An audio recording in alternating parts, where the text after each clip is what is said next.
नमस्कार विद्यार्थी मित्रांनो, विजन गव्हर्नमेंट जॉबवर तुम्हा सगळ्यांचं पुन्हा एकदा खूप मनापासून स्वागत. आज आपण या लेक्चरमधून 10 आणि 11 जानेवारीचे महत्त्वाचे करंट अफेअर्स डिटेलमध्ये अभ्यासणार आहोत. हे लेक्चर बघून झाल्यावर याची PDF vision government job official या आमच्या टेलिग्राम चॅनलवरून डाउनलोड करून तुम्ही ती नोट्ससारखी वाचू शकता. आता आपण आजच्या लेक्चरकडे येऊ आणि पहिला प्रश्न बघू. खूप इंटरेस्टिंग प्रश्न आहे हा, की कुत्र्याचं मांस खाण्यावर आणि विक्रीवर बंदी घालणारं विधेयक कोणत्या देशात मंजूर करण्यात आले? या प्रश्नाचा आन्सर आहे third option, South Korea. South कोरियामध्ये खूप शतकानुशतके जुनी चालत आलेली एक प्रथा आहे त्यांची कुत्र्याचं मांस खाण्याची. तर ही प्रथा संपुष्टात आणण्याचं या कायद्याचं उद्दिष्ट आहे. त्याच्यामुळं आता दक्षिण कोरियाच्या संसदेने कुत्र्याचं मांस खाण्यावर आणि त्याच्या विक्रीवर बंदी घालणारं विधेयक रिसेंटली मंजूर केलेलं आहे. तिथलं जे संसद आहे तर ह्या विधेयकासाठी जेव्हा वोटिंग चालू होतं तर 208 एवढ्या मतांनी म्हणजे 208 एवढ्या जास्त वोटिंगमुळं या विधेयकाला तिथं मंजुरी मिळालेली आहे. ॲक्च्युली काय आहे की आता साऊथ कोरियामध्ये कुत्रं पाळणाऱ्यांची संख्या खूप वाढलेली आहे आणि त्याच्यामुळं काय की कुत्र्याला तिथले लोक घरातला एक मेंबर असं समजत आहेत. त्याच्यामुळं बऱ्याच दिवसांपासून तिथले लोक हे डॉग वाचवण्यासाठी बरेच वेगवेगळे छोटे मोठे आंदोलनं वगैरे करत होते आणि त्याच्यामुळं आता तिथल्या संसदेने हे विधेयक मंजूर केलेले आहे. आता या विधेयकानुसार काय होणार आहे तर कुत्र्याचं प्रजनन किंवा मानवी वापरासाठी जर त्याची कत्तल केली तर अशा व्यक्तीला 3 वर्षापर्यंत जेल होऊ शकते आणि कुत्र्याचं मांस विकण्यासाठी जर कुत्रे पाळले असतील तर या कुत्रे पाळल्याबद्दल दोषी आढळलेल्या व्यक्तीला जास्तीत जास्त 2 वर्षाची जेल, तर एवढी शिक्षा या विधेयकानुसार होऊ शकते. आता ही जी बंदी आहे तर ही 2027 पर्यंत लागू होणार आहे. म्हणजे हे विधेयक आत्ता जरी पास झालेलं असलं तरी लगेचच्या लगेच हा कायदा तिथं लागू होणार नाही आहे, तर 2027 पर्यंत हे लागू होणार आहे. आता आज आपण या प्रश्नातून साऊथ कोरियाची माहिती बघत नाही आहे, पण तुम्ही मला सांगा की साऊथ कोरियाची राजधानी किंवा कॅपिटल कोणती आहे? हा तुमचा एक होमवर्कचाच प्रश्न आहे, समजा छोटा सोपाच प्रश्न आहे. याचा आन्सर नक्की कमेंट करा, ठीक आहे? आता पुढचा प्रश्न बघू. आता हा प्रश्न आयोगाचा one of the favourite question आहे बघा. बऱ्याच वेळा हेनली पासपोर्ट इंडेक्सवरती प्रश्न विचारले जातात. तर या प्रश्नामध्ये हेच विचारलं आहे की या इंडेक्समध्ये भारताचा क्रमांक कितवा आहे? तर ह्या प्रश्नाचा आन्सर आहे तिसरा पर्याय. यावेळी हेनली पासपोर्ट इंडेक्समध्ये भारताचा 80वा नंबर किंवा रँक आलेला आहे. तर रिसेंटली वर्ल्ड्स मोस्ट पॉवरफुल पासपोर्टची लिस्ट समोर आलेली आहे. ही लिस्ट कशी बरं बनवली आहे तर इंटरनॅशनल एअर ट्रान्सपोर्ट असोसिएशनची जी आकडेवारी आहे तर याच्या आधारे हा इंडेक्स जाहीर करण्यात आलेला आहे. बघा, यावेळी पहिल्या नंबरवरती टोटल 6 देश आहेत. तर हे 6 देश कोणते तर France, Germany, Italy, Japan, Singapore आणि स्पेन. तर हे 6 देश यावेळी या हेनली पासपोर्ट इंडेक्समध्ये पहिल्या रँकवरती आलेले आहेत, कारण या देशातल्या नागरिकांना जगातल्या 194 देशामध्ये विजा फ्री किंवा विजा ऑन अरायव्हलची सुविधा पुरवण्यात आलेली आहे. या लिस्टमध्ये जर बघितलं तर मागच्या 5 वर्ष फक्त जपान आणि सिंगापूर हे 2च देश पहिल्या नंबरवरती होते. पण आता यावेळी युरोपचे सुद्धा इतर 4 देश आपल्याला ह्याच्यामध्ये बघायला मिळतात, जसं की फ्रान्स, जर्मनी, इटली आणि स्पेन. तर टोटल असे 6 देशांनी यावेळी या इंडेक्समध्ये पहिल्या नंबरवरती आलेले आहेत. त्यानंतर दुसऱ्या नंबरवरती साऊथ कोरिया, फिनलंड आणि स्वीडन हे देश आहेत, कारण इथले नागरिक विजाशिवाय 193 देशांना भेट देऊ शकतात. पुढे तिसऱ्या नंबरवरती आहेत ऑस्ट्रिया, डेन्मार्क, आयर्लंड आणि नेदरलँड. चौथ्या नंबरवरती ब्रिटन हा देश आहे. 5व्या नंबरवरती ग्रीस, माल्टा आणि स्वित्झर्लंड हे आहेत. 6व्या नंबरवरती चेक रिपब्लिक, न्यूझीलंड आणि पोलंड हे देश आहेत. इथले नागरिक टोटल 189 देशांमध्ये विजा फ्री जाऊ शकतात किंवा विजा ऑन अरायव्हलची फॅसिलिटी त्यांना मिळालेली आहे. त्याच्यामुळं हे देश 6व्या नंबरवरती आहेत. बघा, 7व्या नंबरवरती अमेरिका आणि कॅनडा हे 2 देश आहेत. आपल्याला म्हणजे बऱ्याच लोकांना असा गैरसमज असतो की US हाच ह्याच्यामध्ये पहिल्या नंबरवरती असेल, पण असं नाही आहे. US आणि कॅनडा हे दोन्ही या इंडेक्समध्ये सेम रँकवरती आहेत आणि दोघं देशांना 7वा नंबर मिळालेला आहे, कारण इथले लोक 188 देशांना विजा नसतानाही किंवा विजा ऑन अरायव्हलची फॅसिलिटी मिळून भेट देऊ शकतात. आणि यावेळी जर आपण बघितलं तर भारताची कामगिरी कशी आहे ह्याच्यामध्ये, तर यावेळी आपल्या भारताचा या इंडेक्समध्ये 80वा नंबर आलेला आहे. मागच्या वर्षी म्हणजे 2023मध्ये आपण 83व्या नंबरवरती होतो. म्हणजे आपण 3 नंबरनी ह्याच्यामध्ये सुधारणा करून आता आपण 80वा नंबर या इंडेक्समध्ये मिळवलेला आहे. आपल्याबरोबर सुद्धा एक देश आहे, तो म्हणजे आहे उझबेकिस्तान. उझबेकिस्तानला सुद्धा या इंडेक्समध्ये 80वं स्थान मिळालेलं आहे. शेजारच्या देशांचं बघितलं तर पाकिस्तान हे 101व्या नंबरवरती आहे. अफगाणिस्तान हे सगळ्यात लास्ट आहे या लिस्टमध्ये, कारण इथले नागरिक फक्त 28च देशांमध्ये विजाशिवाय भेट देऊ शकतात. आणि चीनचं बघायला झालं तर चीनचा या लिस्टमध्ये 62वा नंबर आहे. ओके, आता आपण बघू की हा हेनली पासपोर्ट इंडेक्स किंवा ही क्रमवारी कशी ठरवली जाते. तर बघा, ही जी इंडेक्स आहे किंवा ही क्रमवारी वर्षातून 2 वेळा पब्लिश होते. ती कधी, तर पहिल्यांदा जानेवारी जी की आत्ता पब्लिश झालेली आहे, आणि दुसऱ्यांदा जुलै महिन्यामध्ये दरवर्षी 2 वेळा वर्षातून 2दा ही पब्लिश केली जाते. आणि Henley passport visa index वेबसाईटनुसार real time data हा वर्षभर अपडेटसुद्धा केला जातो. विजा धोरणातले जे काही चेंजेस असतील तर हे सुद्धा कन्सिडर करून हा इंडेक्स बनवला जातो.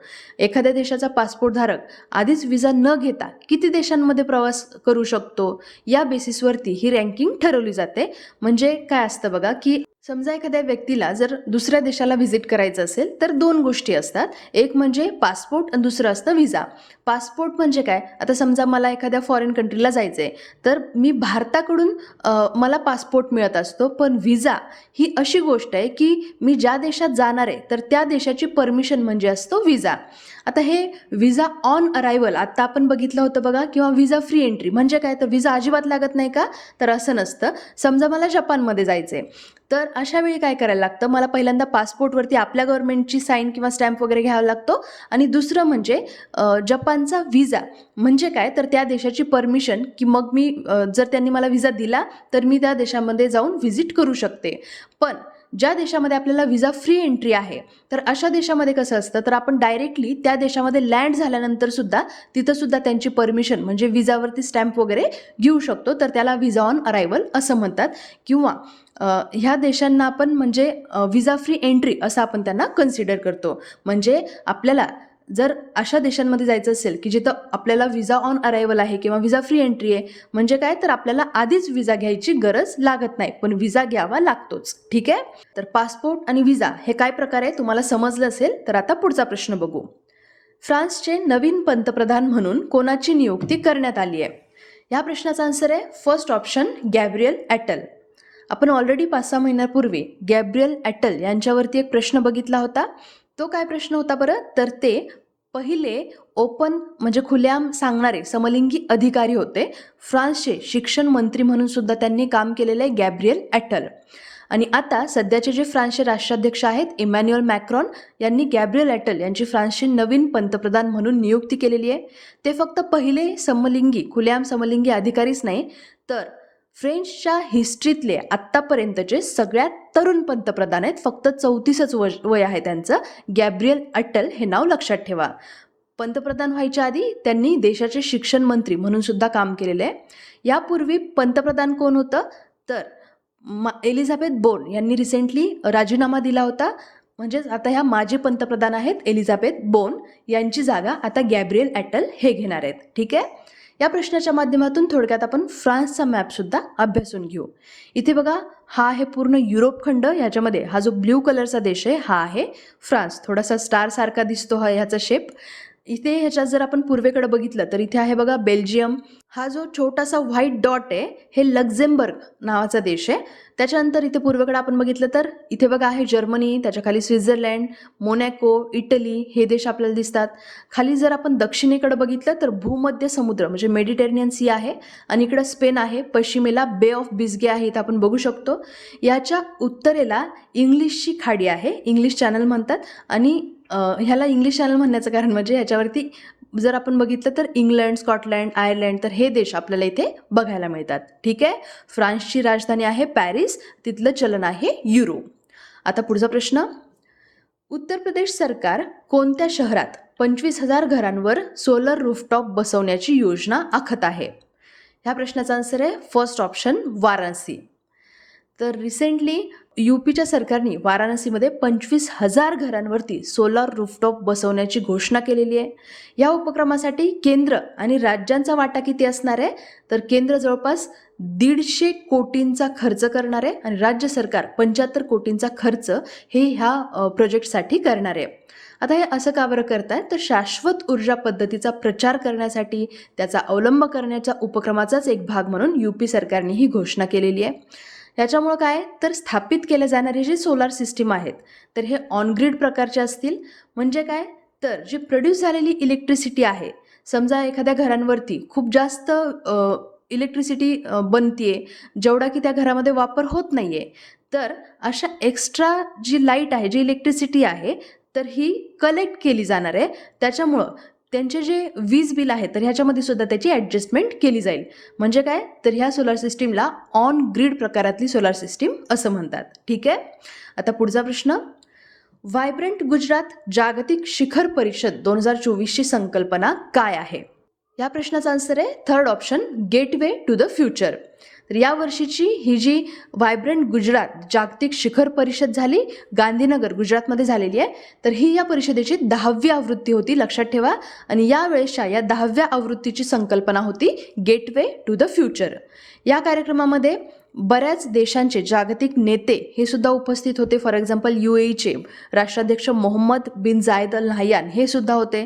यांच्याशिवाय बऱ्याच जगातल्या प्रमुख कंपन्यांचे, टॉप कंपनीचे CEO किंवा जे प्रमुख ऑफिशियल्स आहेत तर हे सुद्धा यावेळी या कार्यक्रमाला उपस्थित होते. लक्षात ठेवा, इथं आपण इमेजमध्ये बघू शकतो की celebrating 20 years of vibrant Gujarat. म्हणजे काय तर जरी ही या व्हायब्रंट गुजरातची यावेळीची ही 10वी आवृत्ती असली तरी सुद्धा या कार्यक्रमाला 20 वर्ष पूर्ण झालेले आहेत. ठीक आहे.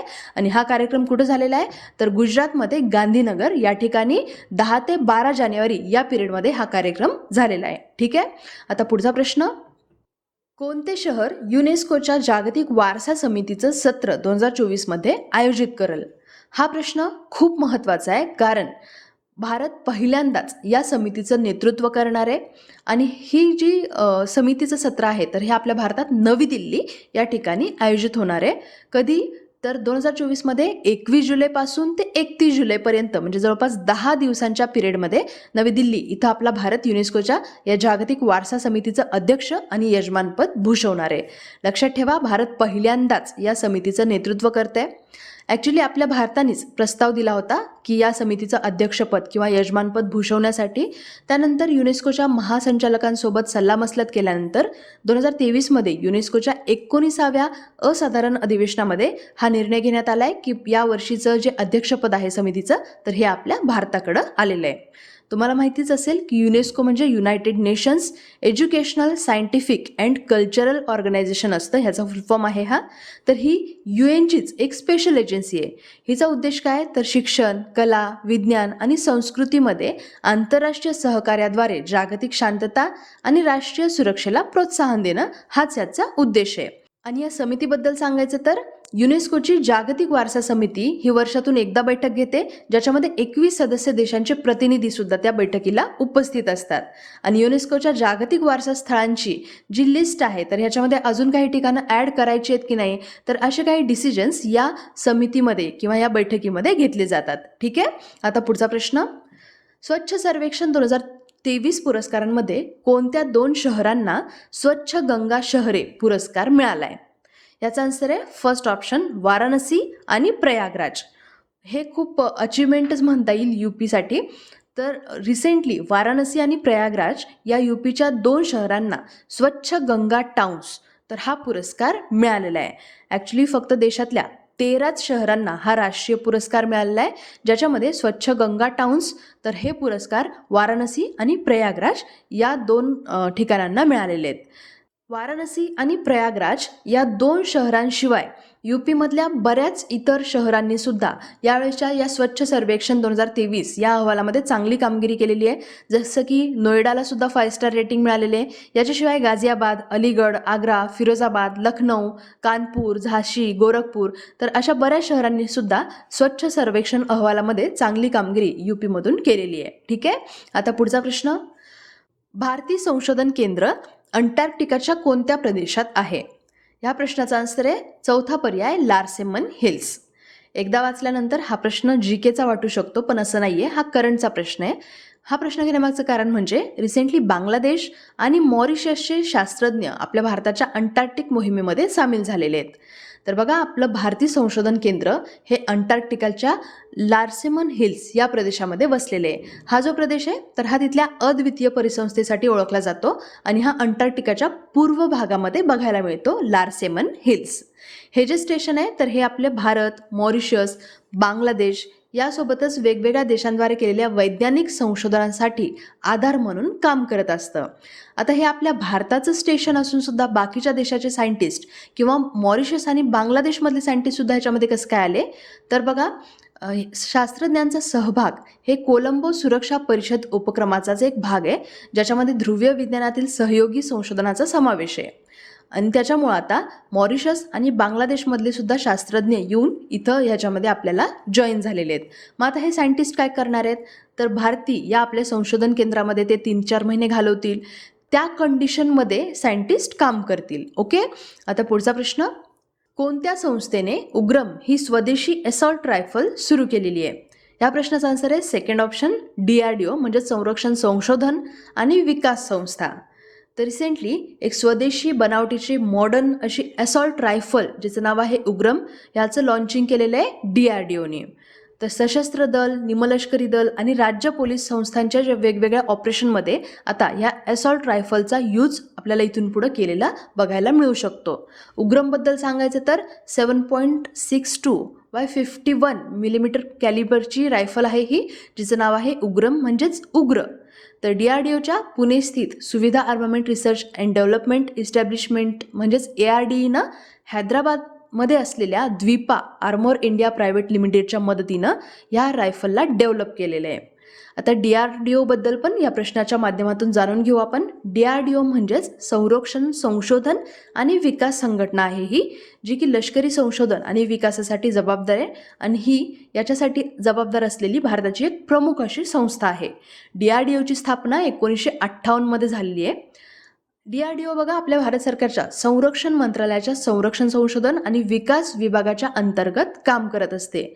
आपल्याला बऱ्याच वेगवेगळ्या ज्या ऑर्गनायझेशन्स आहेत तर हे कोणत्या मंत्रालयाच्या अखत्यारीत काम करत असतात यावरती सुद्धा आयोग प्रश्न विचारत असतो, त्याच्यामुळे इथं हा तुम्हाला मुद्दा माहिती पाहिजे. ठीक आहे. तर भारत सरकारच्या संरक्षण मंत्रालयाच्या अंतर्गत DRDO काम करत असतं. तर मी आत्ता सांगितलं होतं तुम्हाला बघा की DRDOची स्थापना 1958 मध्ये झालेली आहे. त्याच्यापूर्वी आपल्या भारताकडे असं काहीच नव्हतं का? तर असं नाही आहे बघा. आपल्या भारतीय सैन्याकडं तेव्हा टेक्निकल डेव्हलपमेंट इस्टॅब्लिशमेंट होतं, म्हणजे TDE होतं. आणि 1958 मध्ये ह्या TDE आणि संरक्षण विज्ञान संघटना म्हणजेच डिफेन्स सायन्स ऑर्गनायझेशन याच्यासोबतच तांत्रिक विकास आणि उत्पादन संचालनालय म्हणजेच directorate of technical development and production, तर हे सगळे एकत्र करून 1958 मध्ये DRDOची स्थापना आपल्या भारताने केलेली आहे. या संस्थेमध्ये DRDSचे जवळपास 5,000 सायंटिस्ट होते आणि जवळपास 25,000 हे इतर वैज्ञानिक, तांत्रिक आणि सहाय्यक कर्मचारी होते. 1980 मध्ये एक संरक्षण संशोधन आणि विकास विभाग तयार करण्यात आला.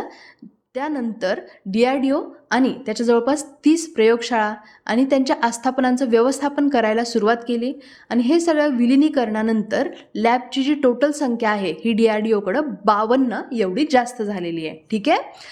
तर लक्षात ठेवा, DRDOने रिसेंटली एक स्वदेशी अशी असॉल्ट रायफल ही लॉन्च केलेली आहे. इथं आपण एका इमेजमध्ये बघितलं होतं बघा, मेड इन इंडिया हा जो लायन आहे तर हा आपल्याला इथे या रायफलवरती बघायला मिळू शकतो. ठीक आहे. तर अशा पद्धतीनं आज आपण या लेक्चरमधून 10 आणि 11 जानेवारीचे महत्त्वाचे करंट अफेअर्स डिटेलमध्ये अभ्यासलेले आहेत. तुम्हाला आजचं लेक्चर कसं वाटलंय मला कमेंट करून नक्की सांगा आणि होमवर्कचा सुद्धा जो सोपा प्रश्न विचारलाय त्याचा सुद्धा आन्सर नक्की कळवा. तर भेटूयात लवकरच पुढच्या लेक्चरमध्ये. जय हिंद, जय महाराष्ट्र. धन्यवाद.